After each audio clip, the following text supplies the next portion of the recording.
Oh, Pinapabugbog mo ng mag-asawa. sinasaktan. Oh, kung nadaing na nga ni Siri kami na nakakalog na daw kanyang utak.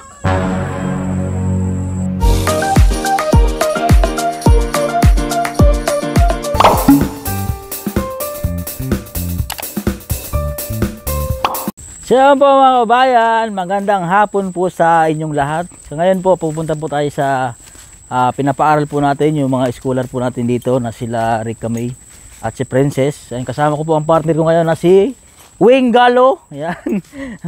So at mayroon po ako kasing kami po sana ay papunta dito at magdadala po kami ng isang sakong bigas para po sa kanila. So yun po yung monthly po na binibigay po natin na galing po sa sponsor nila na nagpapaaral po sa kanila. Ngayon po at balitaan ko po na lumayas po dito sila sa lugar na ito. Umalis po daw yung pamilya na to. Sila Rica May, dinala daw ng kanyang mama at papa. Lumipat po ng ibang lugar. So iniisip ko lang po kung ano yung nangyari sa pag-aaral po ng mga bata. Baka po napatigil. Kasi hindi naman po sila nagpapaalam po sa akin na aalis po sila. Bigla-bigla lang po silang umalis dito. Siyempre po yung mga bata ay pinapaaral po natin itong mga bata na ito. Aalala din po tayo para sa kanila. Dahil nagsakripisyo po tayo na magawa po tayo ng paraan para makapag-aaral po yung mga bata. Yan. So ito po yung aming daanan. So, ayan. Sa masukal daan. Ayan, sa ating mga kababayan po, mga OFW, mga sponsor po na nagbibigay tulong po. Ayan, maraming salamat po sa inyo. Shout out po sa inyo lahat.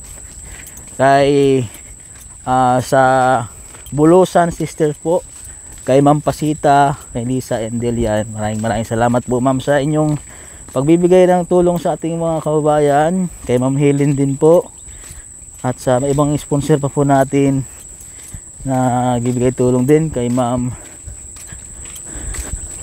Rosemary. Ayan, maraming salamat po ma'am. So hintayin nyo po yung update po natin sa pagbalik po natin kay Kuya Romel. Yun po yung ating tinutulungan na mayroon pong sakit. Babalikan po natin dahil mayroon pong mga nagbigay ng tulong. So bukas po ay babalik po tayo doon. So yan, dito na po tayo sa kanila. Ayan. Ito po yung daan.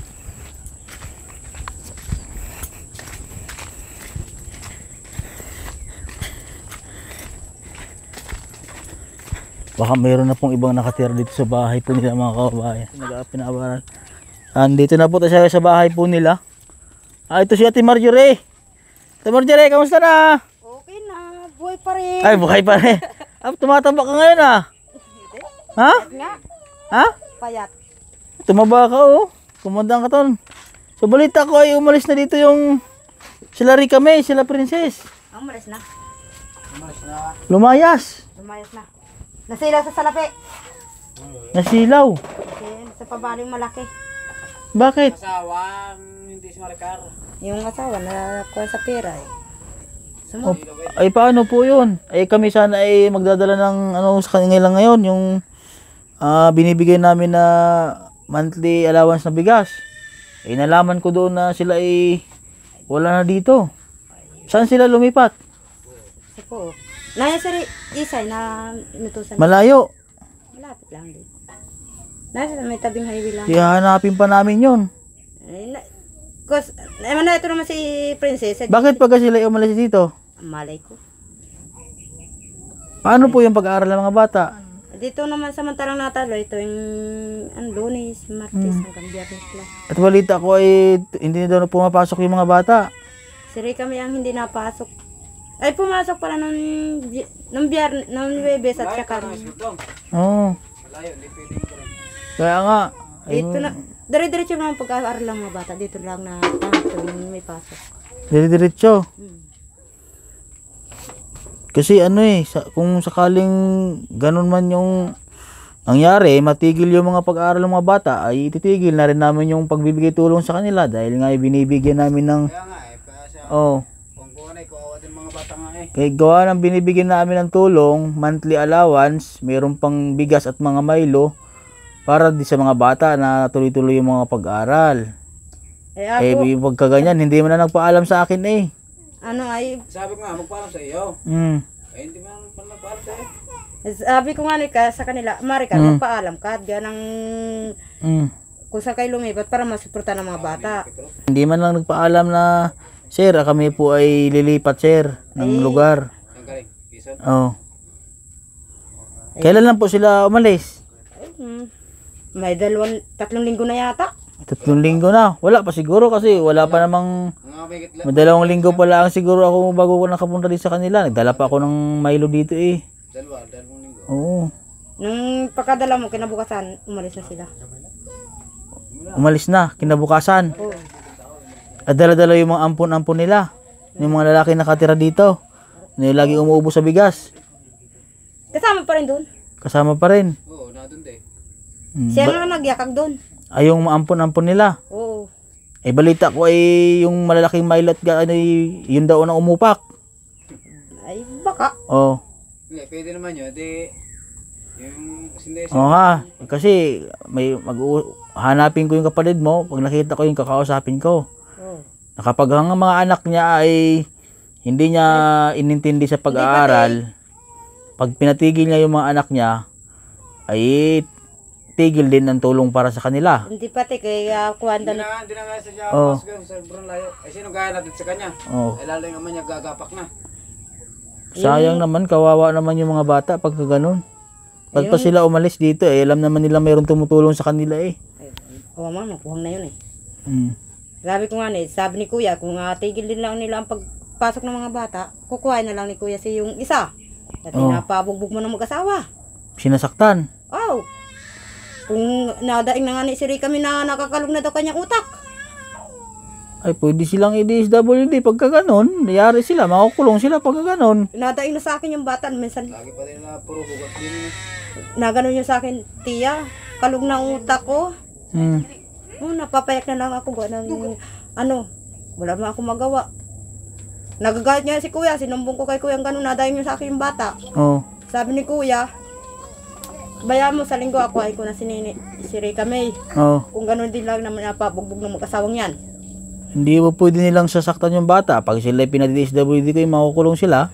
Tapos yung, di ba, may maliit na anak yun, yung binunsuhan. Oh. Kung iwaklit na lang ay, natapon. Hinahagis na lang dyan. Oo, nung mag-asawang yun. Kawawa naman yung mga bata pagka ganun. At nakakaawa lang. Sabi ko nga, kung nakakausap ko lang kayo ng mga usay, sabi ko, isumbong ko na lang nga sa SWD yung mga yun. At kakawawa naman talaga ng mga batang lagay. Oo. Lanog na talaga, pati si Jan, kung hiwaklit na lang, tulog at hagis na lang ni Wilson dito sa labas. Hinahagis? Oo. Nako. Kaso lang, kailangan pagka ganun, meron tayong kailangan yung mga bata, kung walang ebidensya na ganun, Ay, yung mga bata magsumbong sa DSWD na ganun ginagawa. Pero pag hindi rin mag-imik yung mga bata, natatakot naman ang mga bata. natatakot. Oh.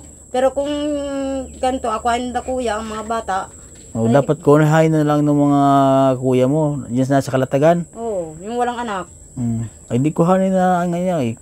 Kung Pero ganun. diretso na daw niya lang ang pag-aaral ng mga bata. Sindesa nga gusto na lang din para dito siyang pasok nila. Kasi pagka ganun, halimbawa, ganito ang mangyari.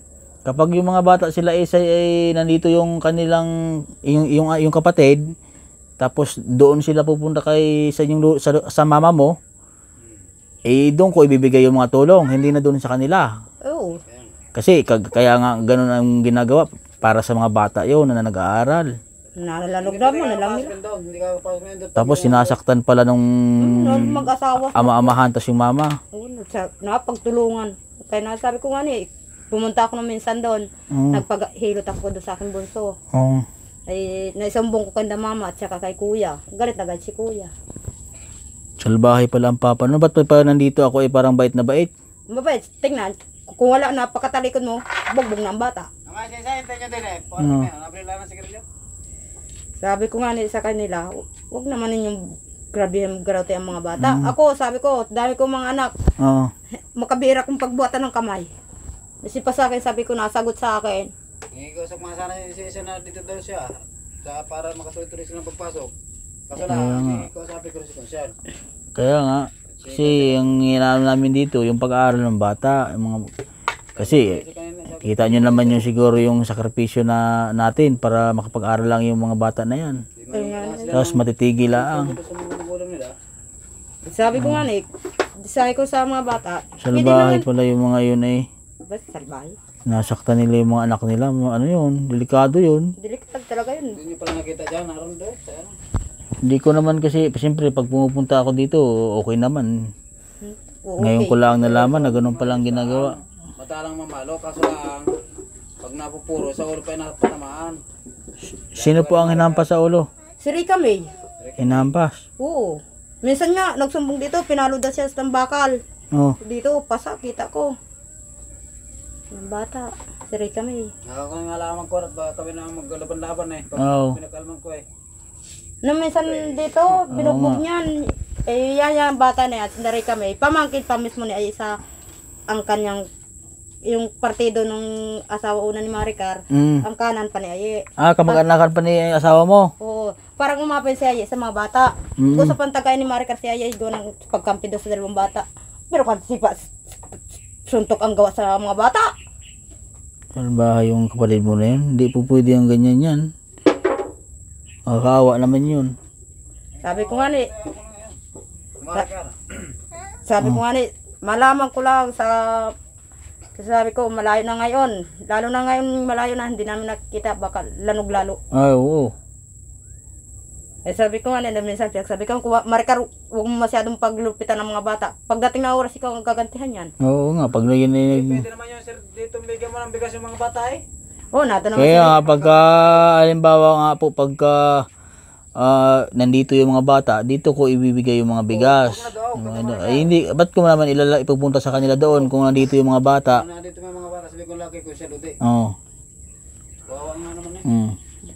Nato naman sila, yung pinsan, may kaldero naman sila dito. Dalawang kaldero dyan eh. Kaloko din naman. Wala pala, lumayas na pala dito. Para ng mga bata.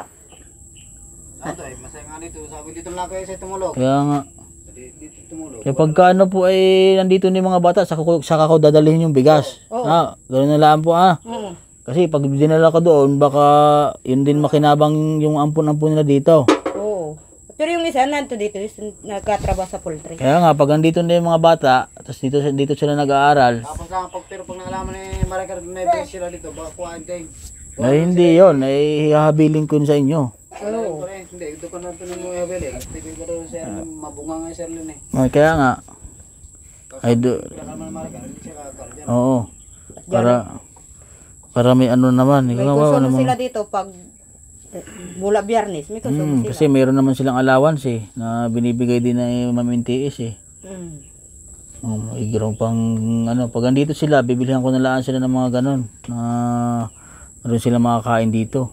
Nandito naman kayo nagtingin-tingin Oo. Pabayaan ko yung sarili kong dugot laman. Oo. So sige po Ate Marjorie ha, maraming salamat ha. Oo. So, ito po ang bahay nila. Titingnan. Wala mo nga ba silang natira dito ng mga gamit? May mga gamit pa nakatambak Mga sirang gamit nila yan. yung sira. Ito po yung bahay nila Ate, na Maricar na ano, ay kayo ay. Wala na nga Oo. Ayan. So ito po mga kabayan yung pagpunta po natin dito sa eskular po natin. So ay nandito po atong ID ni ay kay RG. Kay RG yan. Dito nakalagay. Diyan natutulog ay. Oo. Si RG dito natutulog. Oo. Kasama ng mga pinsan.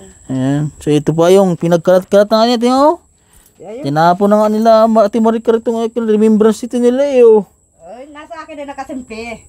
Wala talaga to si Ate Maricar. Yung mga anak niya Itabi niyo po Ate Marjorie.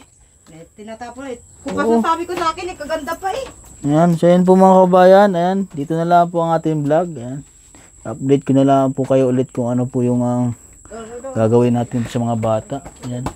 So, ayan po. At don't forget to subscribe po sa aking YouTube channel, Mastering Ring Channel po. At pakipollow po ako sa aking Facebook page. Ayan. At sa mga bagong makapanood po nito, and please subscribe po sa aking YouTube channel para ma-achieve na po natin yung ating hinihiling na magkaroon po ng silver button po. Ayan. God bless po at magandang hapon sa inyo lahat mga kabayan. God bless po.